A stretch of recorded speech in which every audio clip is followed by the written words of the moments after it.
कभी तो खिलखिलाकर हंसा करो। कैसे बनाएं इस सेंटेंस को, सोचिए। सिंपल है तरीका, कोई इतना डिफिकल्ट नहीं है। थोड़ा सा आपको एक छोटी छोटी चीजें बताता हूं। जैसे अभी आप खिलखिलाकर को भूल जाओ, कभी तो हंसा करो। डू एवर, ये बड़ा कॉमन सा फ्रेज बन जाता है। Do ever laugh, do ever laugh. जैसे कभी तो मुझसे मिला करो, डू एवर मीट मी, इस तरह से। या कभी तो पढ़ाई किया करो, डू एवर स्टडी। या फिर कभी तो न्यूज़पेपर पढ़ा करो, do ever read the newspaper, इस तरह से। ठीक है, तो कभी तो हंसा करो, डू एवर लाफ। ये डू एवर बड़ा स्टैंडर्ड सा स्ट्रक्चर है। इसकी भी आप खूब सारे सेंटेंसेस लिख के प्रैक्टिस कर सकते हैं। अब जब हम कहते हैं खिलखिलाकर, तो आपने सुना है लाफ आउट लाउड, जिसको हम LOL कह देते हैं, lol, LOL, laugh out loud. तो लाफ आउट लाउड का क्या मतलब है? खूब दिल खोलकर। तो कभी तो दिल खोलकर हंसा करो, do ever laugh out loud. या फिर कभी तो खिलखिलाकर हंसा करो, बात एक ही है। कोई तो तरीका होगा उसे हंसाने का, कोई तो तरीका होगा। इसको कैसे बोले? There must be some way, there must be some way. बिल्कुल simple sober, there must be some way. कोई तो तरीका होगा उससे बात करने का। There must be some way to talk to him. लड़का है तो हिम, लड़की है तो हर। यहां पर क्या है? कोई तो तरीका होगा उसे हंसाने का। हंसाने को क्या कहते हैं? हंसने को तो लाफ कहते हैं, हंसाने को मेक लाफ, है ना? मेक का यूज करते हैं। There must be some way to make him laugh. अगर कोई लड़का है जिसे हंसाने की बात हो रही है तो him, otherwise her. There must be some way to make her laugh. अच्छा, कोई तो तरीका होगा आपको ये कॉन्सेप्ट सिखाने का। माना मुझे ऐसा कहना है, there must be some way to make you understand this concept. कोई तो तरीका होगा वहां जाने का। मान लीजिए रास्ते सारे ब्लॉक हैं, आप जाना चाहते हैं मसूरी और रास्ते ब्लॉक हैं, तब आप कहते हैं कोई तो तरीका होगा मसूरी जाने का। There must be some way to go to Mussoorie. या फिर उससे बात करने का कोई तो तरीका होगा, वो मेरा फोन नहीं उठा रहा है, मैं उसका घर नहीं जानता, कुछ भी नहीं, कोई तो तरीका होगा, फेसबुक, इंस्टाग्राम, किसी के थ्रू। There must be some way to connect with him, इस तरह से, to connect with him, there must be some way. ठीक है, नेक्स्ट, बिल्ली पलक झपकते ही पेड़ पर चढ़ गई। ये पलक झपकते ही, यही तो इंटरेस्टिंग है। बाकी बिल्ली पेड़ पर चढ़ गई, ये तो बड़ा सिंपल है। The cat climbed the tree, the cat climbed the tree, पलक झपकते, in the blink of an eye, in the blink of an eye. देखो बड़ा इंटरेस्टिंग है। The cat climbed the tree in the blink of an eye. अच्छा, पलक झपकते ही चढ़ गई, यानी तुरंत चढ़ गई, एकदम चढ़ गई, बिना ज्यादा समय लिए। तो इसके लिए एक स्टैंडर्ड फ्रेज और यूज होता है, इन नो टाइम। तो इसी बात को कहने का एक तरीका ये हो सकता है, the cat climbed the tree in no time, in no time. अच्छा, यहां पर अगर मैं सेंटेंस में थोड़ा सा चेंज करूं, उसने पलक झपकते ही पूरा कमरा साफ कर दिया, ऐसा सेंटेंस बोलते हैं हम लोग। कैसे बोलेंगे? ठीक है, उसने पूरा कमरा साफ कर दिया, ही क्लीन्ड द एंटायर रूम।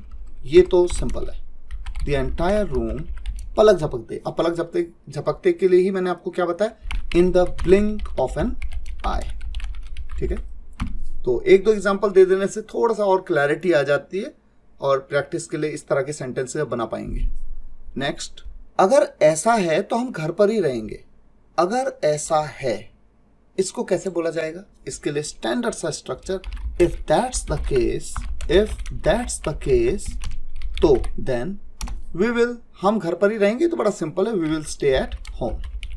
अच्छा, अब एक चीज और है, इसकी जगह पे, इफ दैट्स द केस की जगह पे सिंपल सा इंग्लिश नेटिव को आप कभी कभी सुनेंगे ऐसे, if so then we will stay at home. अगर ऐसा है, if so we will stay at home.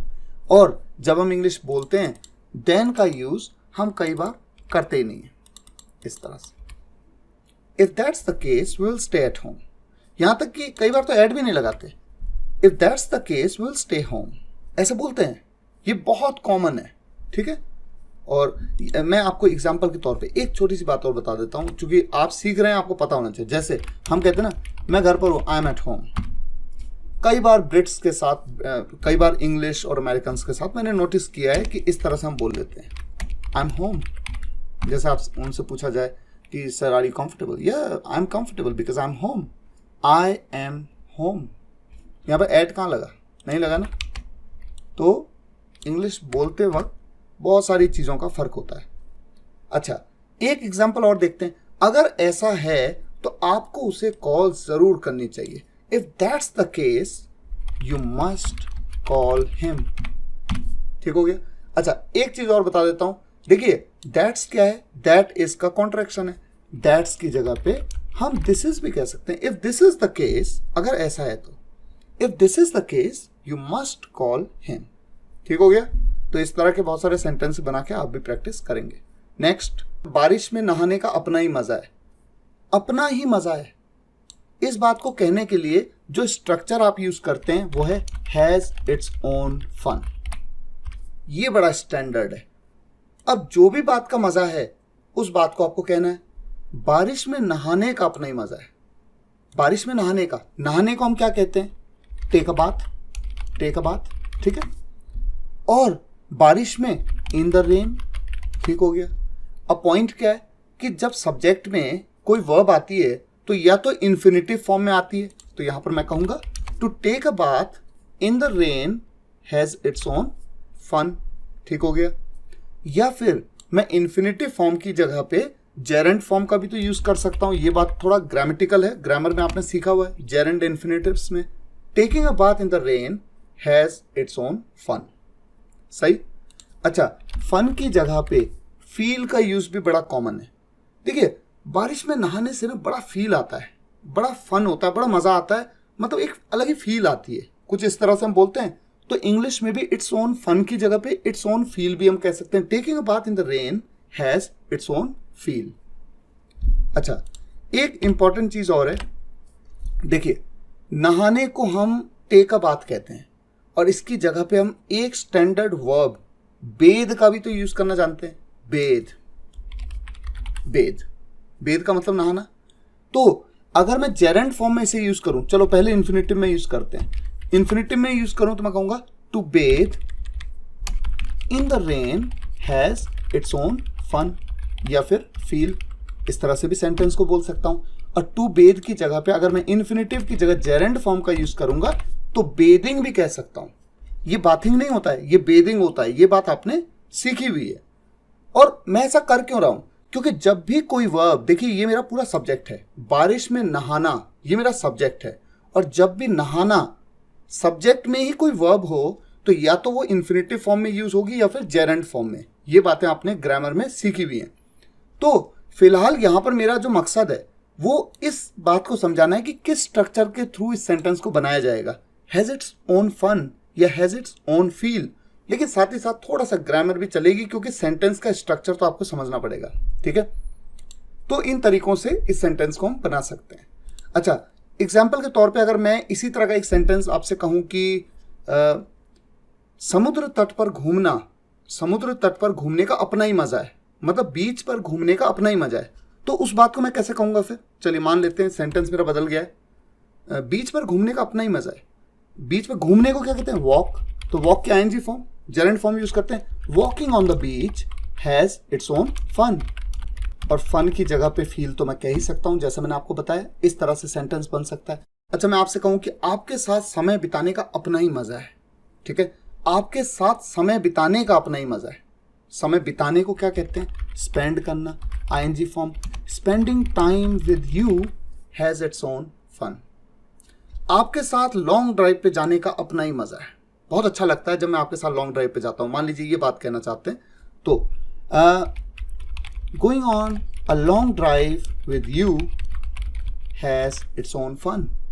और जैसा कि मैंने आपसे कहा कि जब भी सब्जेक्ट में कोई वर्ब आती है तो या तो वो जेरेंड फॉर्म जिसे आईएनजी फॉर्म कहते हैं या फिर इन्फिनिटिव फॉर्म यानी टू के साथ में बोल सकते हैं। To go on a long drive with you has its own fun या हैज इट्स ओन फील। तो आपने समझ लिया किस तरह का सेंटेंस स्ट्रक्चर है। नेक्स्ट आ जाते हैं। इसमें हंसने की क्या बात है? इस सेंटेंस को ऐसे भी तो बोला जाता है, इसमें हंसने वाली कौन सी बात है? इस तरह से हम बोलते हैं। अगर मैं आपसे कहूंगा कि ग्रामर के हिसाब से इस सेंटेंस को बनाओ, आप कभी नहीं बना पाएंगे, क्योंकि इसमें ग्रामर का कोई स्टैंडर्ड रूल नहीं यूज हो रहा है। ये तो स्पोकन की बात है, बोलते वक्त इंग्लिश नेटिव कैसे बोलते हैं, बड़ा स्टैंडर्ड सा सेंटेंस है, इस तरह से बोला जाता है, what's there to laugh about, या फिर what's there to laugh at. Simple. अब कोई रूल इसमें मत देखिए, इसे याद करना पड़ेगा इसी तरह से, और इस तरह के बहुत सारे सेंटेंसेस आएंगे। अभी मैं आपको एग्जांपल्स और भी देता हूं। देखिए, सबसे पहले ये समझिए, what's there to laugh about. देखिए, या तो जब आप हंसते हैं तो या तो किसी बारे में सोच करके हंसते हैं, या किसी चीज के ऊपर हंसते हैं। किसी चीज के ऊपर हंसते हैं तो लाफ एट कहते हैं, किसी चीज के बारे में सोचकर हंसते हैं तो अबाउट कहते हैं। इसलिए जनरली जब इंग्लिश नेटिव इस सेंटेंस को बोलते हैं इस तरह के सेंस में, जो हम हिंदी में बोलते हैं, हमेशा इस तरह से सेंटेंस को बोलते हैं, what's there to laugh about, what's there to laugh at. ये दो तरीके हैं, ठीक है। अब सोचिए कि अगर हंसने की जगह मैं कह दूं इसमें रोने की क्या बात है, या इसमें रोने वाली कौन सी बात है, what's there to cry over. यहां पर क्राई के साथ मैंने ओवर क्यों यूज किया? जब हम कहते हैं आप छोटी छोटी चीजों पे रोते हैं, you cry over small things, तो क्राई के साथ क्या यूज होता है? ओवर। इसलिए यहां पर ओवर का यूज किया जाएगा, ठीक है। अच्छा, अगर मैं कहूं इसमें डरने वाली क्या बात है, या इसमें डरने वाली कौन सी बात है, आप उस कमरे में नहीं जा रहे हो, वहां पर अंधेरा है, इसमें डरने वाली कौन सी बात है, व्हाट्स देयर। अब डरने को क्या कहते हैं? देखो, डराने को हम कहते हैं स्केयर करना, लेकिन जब बोलते हैं डरना, खुद पे आता है, वो खुद पे वो वर्ब, वो क्रिया हो रही है, ऐसे में बी स्केयर्ड। जैसे डरिए मत, don't be scared, be scared. खुद डरने की बात हो रही है, डरा तो नहीं रहे किसी को, तो बी स्केयर्ड। और स्केयर के साथ हमेशा ऑफ का यूज करते हैं। जैसे I am scared of you, of लगाते हैं ना, तो लाफ के साथ अबाउट या एट, क्राई के साथ ओवर, स्केयर्ड के साथ में ऑफ, इस तरह से बात होती है। ये स्ट्रक्चर भी बड़ा सिंपल है। मेरी कसम खाओ कि तुम सच कह रहे हो, मेरी कसम खाओ, simple. Swear to me that, तुम सच कह रहे हो, you are speaking the truth. Swear to me that you are speaking the truth. यहां पर स्पीकिंग की जगह पे टेलिंग भी बड़ा कॉमन है। Swear to me that you are telling the truth. मेरी कसम खाओ कि तुमने पैसे नहीं लिए, थोड़ा सा मॉडिफाई कर दिया सेंटेंस को। Swear to me that you didn't take the money, ठीक हो गया। अच्छा, अगर हम ऐसा कहते हैं, भगवान की कसम खाओ कि तुमने किसी का दिल नहीं दुखाया, स्वेयर टू मी की जगह क्या हो जाएगा? God. Swear to God that you, तुमने कभी किसी का दिल नहीं दुखाया, यू नेवर हर्ट एनीवन, ठीक हो गया। Swear to God that you never hurt anyone, ठीक है। नेक्स्ट, बड़ों से बात करने का ये कौन सा तरीका है? सोचिए, बना पाएंगे आप इस सेंटेंस को? सिंपल सा एक रूल याद करना है, what kind of a way, what kind of a way is this, what kind of a way is this. अब क्या करने का? To talk to elders. देखिए, है ना इंटरेस्टिंग सेंटेंस? यहां पर इंपॉर्टेंट ये है, what kind of way is this, what kind of a way is this. शुरुआत में जब आप इसको बोलने की कोशिश करेंगे इस तरह के सेंटेंसेस को, तो आपको दिक्कत हो सकती है, क्योंकि फ्लो नहीं आएगा। लेकिन प्रैक्टिस करिए, what kind of way is this, what kind of a way is this, what kind of a way is this, इस तरह से। अब देखिए, मान लीजिए इस सेंटेंस में मैं कहता हूं, कस्टमर से डील करने का ये कौन सा तरीका है, ठीक हो गया। ये कौन सा तरीका, what kind of way is this to deal with the customers. मुझसे बात करने का ये कौन सा तरीका है, what kind of way is this to talk to me, what kind of way is this to talk to me, है ना। तो आप हजारों सेंटेंस बना सकते हैं। और मैं सही बताता हूं, जब भी किसी स्ट्रक्चर को सीखना है ना, बिल्कुल बढ़िया तरीके से कम 100, 200, 300 सेंटेंसेस उस पर फॉर्म करिए और बोलने की बार बार प्रैक्टिस करिए। और फिर जो सेंटेंसेस आपने लिखे हैं, अपने किसी फ्रेंड को, सिस्टर को, ब्रदर को, मम्मी पापा, किसी को भी आप दे दीजिए और कहिए, अब आप मुझे पूछते जाइए रैंडमली और मैं बोलता जाऊंगा। बार बार रिपीट करने से वो चीज़ आपकी जुबान पे आती जाती है, और जब कभी मौका बनेगा तो आप उस सेंटेंस को एज इट इज बोल पाएंगे। ठीक है। नेक्स्ट, आप किस खुशी में मुस्कुरा रहे हैं, ये सेंटेंस किसी ने आपसे कहा, कैसे बोला जाएगा इंग्लिश में? देखिए, बोलने का एक तरीका तो सिंपल हो सकता है, what is the reason of your happiness. इसमें क्या गलत है? कुछ भी नहीं। What is the reason of your happiness. लेकिन इसको बोलने का एक स्टैंडर्ड तरीका, इन व्हाट प्लेजर, ये बहुत कॉमन है। जब ब्रिटिशर्स इंग्लिश या अमेरिकन्स बोलते हैं, in what pleasure are you smiling, in what pleasure are you smiling, इस तरह से। या फिर किस खुशी में पार्टी चल रही है, इन what pleasure is this party going on, is this party going on, in what pleasure. ठीक है। आप किस खुशी में मुझसे अपने प्रमोशन की बात कर रहे हैं। मान लीजिए कोई एम्प्लॉय आता है, कहता है सर मुझे प्रमोट कर दीजिए, जबकि उसकी परफॉर्मेंस बिल्कुल बेकार है, फॉर एग्जाम्पल। तो मैं कहता हूं in what pleasure are you talking about your promotion, are you talking about your promotion. ठीक है, इस तरह से कह सकते हैं। In what pleasure are you talking to me भी कह सकते हैं, you are talking to me, आप मुझसे बात कर रहे हो। रिगार्डिंग या अबाउट भी कह सकते हैं, रिगार्डिंग भी कह सकते हैं, regarding your promotion. In what pleasure are you talking to me regarding your promotion, इस तरह से। ठीक है। नेक्स्ट, वो बिना कहे मेरी मदद करता है। वो मेरी मदद करता है, ये तो सिंपल है, ही हेल्प्स मी। बिना कहे, विदाउट बीइंग टोल्ड, ये इंटरेस्टिंग है। विदाउट बीइंग टोल्ड, हमेशा इस तरह से, वो बिना कहे मेरी मदद करता है, he helps me without being told. वो बिना कहे अपना होमवर्क पूरा नहीं करेगा, he will not complete his homework, he will not complete his homework without being told homework। ठीक है, without being told। तो इस तरह के आप बहुत सारे सेंटेंस बनाइएगा। अब मैं 3 सेंटेंसेस देखिए आपकी स्क्रीन पे आपको देता हूं। ये आपका होमवर्क है, एक तरह से इसका जिम्मेदार मैं ही हूं। एक तो ये सेंटेंस हो गया, अपने दिल की बात कहने में कोई बुराई नहीं है, जो आपके मन में आए अपने मन की बात कहने में कोई बुराई नहीं है। रातों रात चमत्कार नहीं होते। ये 3 सेंटेंसेस मैं आपको दे रहा हूं। तीनों सेंटेंसेस को बना करके इस वीडियो के कमेंट्स में आप जरूर लिखिएगा। ठीक है ना, जो भी आपके दिल में आए लिखिएगा। मेहनत करिए, क्योंकि आज जो कर ली मेहनत उसका फल आपको कल मिलेगा। और जो स्टूडेंट्स वीडियो को देखते हैं, थोड़े थोड़े में छोड़ देते हैं और फिर सोचते हैं कि इंग्लिश आ जाएगी, कभी नहीं आ सकती। आपको बहुत मेहनत करनी पड़ती है जब आपके लक्ष्य बड़े होते हैं।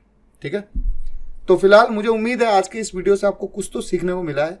अगर आपको ये वीडियो लगता पसंद आया हो, वीडियो को लाइक और शेयर जरूर करिएगा। कमेंट्स में बताइएगा कैसा लगा। अगर आपने चैनल को सब्सक्राइब नहीं किया तो सब्सक्राइब कर लीजिए, ताकि कोई वीडियो आप मिस ना करें। Thank you so much for watching this video guys. मिलते हैं नेक्स्ट वीडियो लेक्चर में। Take care, good bye.